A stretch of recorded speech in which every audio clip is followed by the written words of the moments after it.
Coucou tout le monde, j'espère que vous allez bien.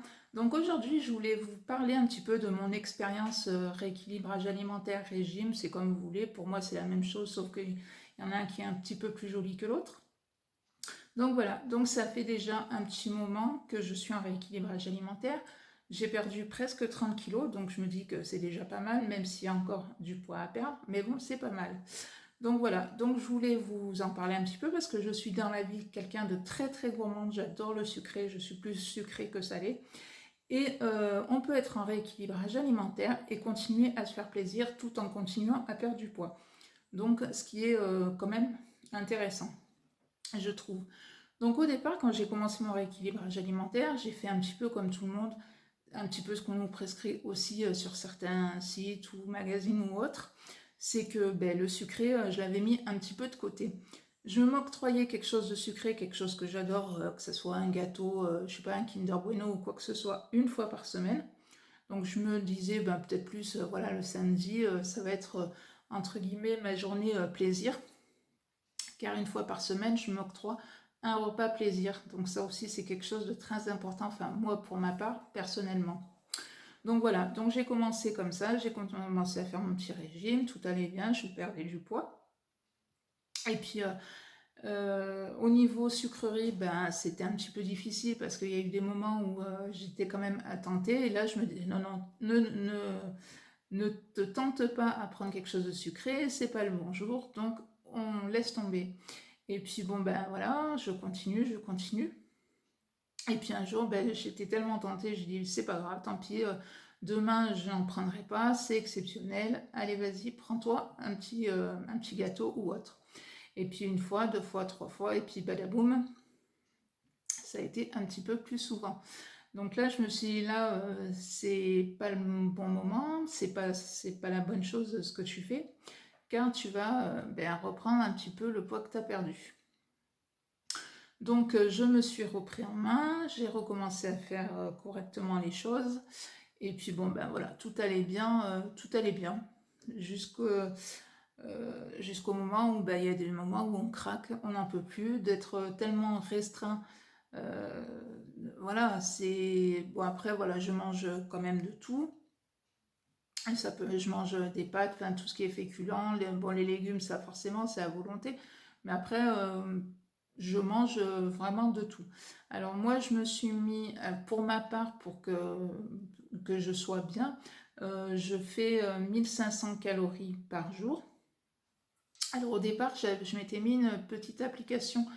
Tout ce que je mangeais, en fait, je le rentre sur cette application et ça vous permet de compter vos calories et de savoir à peu près où vous en êtes. Mais franchement, après, avec le temps, vous savez, admettons, vous voyez dans votre assiette, vous comptez à peu près, vous savez à combien de calories, par exemple, une salade composée va vous faire, le plat principal, je sais pas, n'importe quel plat principal, vous saurez à peu près, enfin, dans votre journée, vous n'aurez plus forcément besoin de l'application. Donc voilà, après voilà, comme je vous ai dit, je m'octroie un repas plaisir par semaine, donc en général je garde ce repas plus pour le samedi soir parce que si j'ai envie de me faire un resto, si on est invité chez des amis, je ne me vois pas arriver avec mon Tupperware en disant je suis désolée, je suis en plein régime, donc comme je ne peux pas manger comme vous, j'apporte mon repas. Donc non, je m'octroie ce plaisir-là, je continue à maigrir malgré tout, et puis après, je veux dire, je me dis que c'est un petit peu, c'est quand même pas plus mal de s'octroyer de temps en temps des petits moments plaisir, parce qu'au moins c'est moins frustrant quand vous êtes au régime. Après, ça m'arrive comme tout le monde de craquer. Si admettons j'ai envie de me faire un McDo, et bien je me fais un McDo, je me dis c'est pas grave cette semaine si tu as perdu que je sais pas moi 400 ou 500 grammes au lieu de perdre par exemple 800 grammes, et bien c'est pas grave, mais au moins je me serais fait plaisir et c'est pas, ça devient pas un régime frustrant. Donc depuis que maintenant je fais comme ça, c'est vrai que personnellement, pour moi, c'est beaucoup mieux. Après, je ne suis pas médecin, nutritionniste ou quoi que ce soit, c'est juste mon expérience à moi. Alors comme je vous disais dans le début de la vidéo, je suis quelqu'un de très très gourmande. Et je me suis dit, comment faire pour allier gourmandise et régime. Alors tout simplement, eh bien c'est simple. Alors après moi, alors franchement le 4 heures pour moi, ça me dérange pas de le faire ou pas le faire, c'est pas quelque chose et tout ça. Mais là où j'ai vraiment besoin de sucre, enfin de quelque chose de sucré, c'est après le repas du midi. Alors il y en a, ça va être la cigarette, et bien moi c'est le repas du midi. Donc j'ai trouvé des petites alternatives. Alors par exemple, après mon repas de midi, je me prends une petite barre de Lion, ça fait 100 calories. Mais voilà, ça me suffit amplement. Donc je me prends ça avec un petit café. Ou alors par exemple, je me prends 2 Pim's avec un petit café. Ou alors je me prends, vous savez, les galettes Saint-Michel qui sont par deux. Alors ça, 2 Pim's, ça correspond à 100 calories. Les galettes, par exemple, les galettes Saint-Michel, ça vous fait, il me semble que c'est 33 calories la galette, donc 66 calories les 2 galettes. Je me prends ça avec un petit café. Et après, nickel, quoi. Je veux dire, voilà, je suis bien. J'ai eu ma petite dose, on va dire, de sucré. Et voilà. Donc, vous voyez comme quoi, euh, et, euh, et dans mes 1500 calories, voilà, ça rentre largement. Ensuite, le matin, alors le matin, je déjeune vers, en général, la plupart du temps, vers 6h30, voire 7 heures, mais là c'est vraiment exceptionnel. Et donc il faut quand même que j'ai... Enfin, moi personnellement, le petit déjeuner que je prends, ça me tient jusqu'à midi largement. Je ne vais pas du tout grignoter de la fin de mon petit déjeuner, on va dire, ou admettons à 10 heures, j'aurais pas faim. Et donc moi je prends 5 tartines de pain complet que j'achète directement à Leclerc tranché, j'y mets un peu de beurre, un peu de confiture, je prends un fruit, je prends un verre de jus d'orange et après moi personnellement ça me tient voilà, jusqu'à midi. Après c'est vrai que même pour le midi je préfère privilégier le pain complet que le pain blanc. Mais bon ça après c'est chaque personne avec ses goûts différents on va dire. Donc voilà. Et après comme je vous ai dit moi franchement le goûter de 4 heures ça me c'est pas quelque chose, voilà, je suis pas là à me dire, ah, c'est 4 heures, allez, il faut goûter comme les enfants et tout ça. Non, ça, c'est quelque chose que, voilà, je peux passer outre. Ensuite, eh bien, quand c'est l'été, comme en ce moment, bon, alors cet été, c'est vrai que c'est un été un petit peu particulier niveau temps, donc il fait pas une chaleur à crever. Mais par contre, voilà, je préfère privilégier les sorbets que les glaces comme les Magnum, les choses comme ça, qui sont quand même bien moins caloriques que la glace traditionnelle, on va dire. Et après, ben voilà, quoi, je veux dire, voilà, comme je vous l'ai dit, après, enfin, après, voilà, non, c'est aussi dans la tête. Je veux dire, ça m'est arrivé, et je pense que ça m'arrivera encore. Par exemple, sur une semaine, d'avoir 3 jours, on va dire, pas forcément de craquage, mais par exemple, je me rappelle où il y a eu une semaine où, en plein milieu de semaine, c'était, voilà, j'étais invitée à un anniversaire. Donc forcément, il y a eu le repas, il y a eu le gâteau. Après, qu'est-ce qu'on a? J'ai eu, il y a eu donc l'anniversaire. Après, il y a eu un resto. Après, il y avait eu autre chose. Et puis voilà. Et c'est là où ça peut devenir compliqué pour certaines personnes à se dire, bon ben voilà, ça fait 3 jours, trois, on va dire entre guillemets, 3 écarts.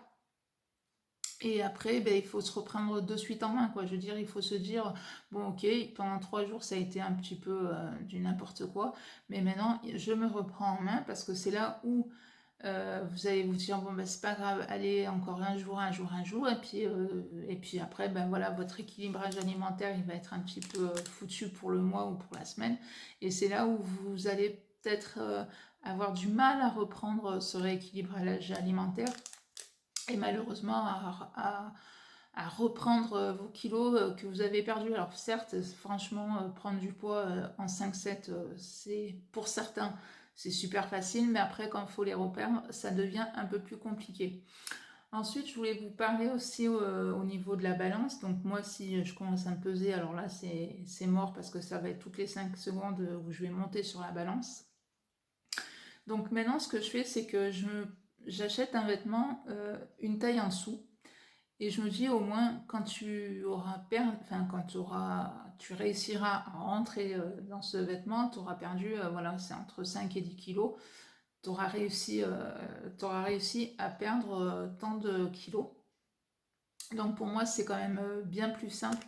Au moins, je suis, parce que voilà, au moins, je suis pas là à me dire toutes les 5 secondes, vas-y, pèse-toi, et si et là, parce qu'après, ça va aussi, ça peut devenir frustrant à vous dire, ben tiens, cette semaine, par exemple, je sais pas, j'ai perdu que 200 grammes, comment ça se fait, alors que je fais hyper attention, puisque c'est comme ça, ben autant tout arrêter parce que je continue pas à perdre, mais voilà, vous allez forcément avoir des paliers, je veux dire, pendant je sais pas, par exemple 2 semaines, vous allez stagner, puis d'un seul coup, votre corps va recommencer à maigrir. Mais ça, c'est tout à fait normal, c'est pour tout le monde pareil. Ensuite, donc ça, c'était voilà, au niveau comment moi je fais pour éviter de monter sur la balance. Enfin, surtout, voilà, si vous êtes quelqu'un qui est là, vous pesez toutes les 5 secondes, voilà, comme moi. Ensuite, c'est aussi de prendre des photos tous les mois, comme ça au moins aussi vous allez voir l'évolution, parce que bon, je me dis que presque 30 kilos, c'est quand même pas rien, c'est pas, c'est pas 3 kilos ou quoi que ce soit, mais moi, je sais que personnellement, j'ai beaucoup de mal à le voir. Alors après, certes, je me suis acheté quelques vêtements cet été, et oui, je me suis dit, oui, effectivement, ça change, quoi. C'est quand même pas pareil et tout ça. Mais après, c'est vrai que j'ai quand même beaucoup de mal à me rendre compte de tout le poids que j'ai perdu. Alors même s'il y en a qui me le disent, qui me disent franchement, c'est clair que ça se voit, voilà, je peux pas le cacher, quoi. Après, moi, où je le vois beaucoup, c'est là au niveau du visage. Mais après, voilà, donc maintenant, c'est ce que je me fais. C'est que voilà, une fois par mois, je me prends une photo, par exemple le premier du mois et le 1er septembre, par exemple, je me reprendrai en photo pour voir un petit peu l'évolution. Donc peut-être que effectivement, ça m'aidera à vraiment voir. Bon, après, c'est sûr que je le vois au niveau des vêtements. Je veux dire, quand j'ai commencé à perdre, je faisais une certaine taille. Maintenant, j'en fais une autre. Enfin, oui, c'est sûr qu'il y a un sacré écart. Mais bon, voilà. Donc, c'est ma petite astuce, si des fois ça peut aussi vous aider. Ensuite, ben, c'est boire quand même beaucoup d'eau. Alors moi qui vous dis ça, mais quelqu'un qui boit très très peu, à part l'été quand il fait 40 degrés, là oui, certes, je vais boire. Mais après, ce qui m'aide beaucoup, c'est les thés infusés. Vous savez, je sais plus quelle marque fait ça, mais c'est des petits pots où il y a 10 sachets dedans. Alors après, vous avez plusieurs parfums. Et donc moi je me prends ça, ça me fait le temps que ça me fait, mais enfin, je veux dire dans la journée, si j'ai bu 2 bouteilles d'1 litre, vraiment c'est vraiment, voilà. Grâce à ça, en plus c'est 0 calorie. Moi je sais que j'aime bien, donc après l'hiver c'est, voilà. Parce que sinon franchement si dans la journée l'hiver je bois 50 centilitres d'eau, c'est vraiment le bout du monde quoi, hein. C'est vraiment... Donc voilà, grâce à ça, ça me permet de boire et tout en ayant, voilà, c'est 0 calorie. Donc c'est carrément bonus. Et ensuite, ben, forcément de faire un petit peu du sport. Alors soit, bon après moi j'ai un métier où je marche beaucoup, donc voilà, ça aide. Mais par exemple, si vous prenez le métro ou le bus et que voilà, vous pouvez descendre, admettons, une station avant pour finir votre chemin à pied, faire du vélo, je sais pas, aller chercher le pain à pied, enfin voilà, des petites choses des fois anodines. On veut se dire, oh non, mais là, c'est bon, je vais prendre le bus, le métro, ou alors je vais prendre la voiture pour aller chercher ça, alors qu'à pied, on a aussi vite fait. Et ça fait un petit peu de sport, ça fait un petit peu de sport. Donc voilà, tout combiné, mais voilà ce que moi j'en suis. Donc comme je vous ai dit, à presque 30 kilos, donc j'en suis quand même bien contente, même s'il y a encore du boulot. Mais je me dis que voilà, petit à petit, j'y arriverai, il n'y a aucune raison. Donc voilà pour ma petite expérience rééquilibrage alimentaire, comme quoi on peut être très très gourmande et allier les deux. Donc voilà pour ma petite vidéo. Si cette vidéo vous a plu, ben, vous savez ce qu'il vous reste à faire. N'hésitez pas à vous abonner, ça fait toujours plaisir. Et puis moi, ben, je vous dis à la prochaine pour une prochaine vidéo. Bye bye!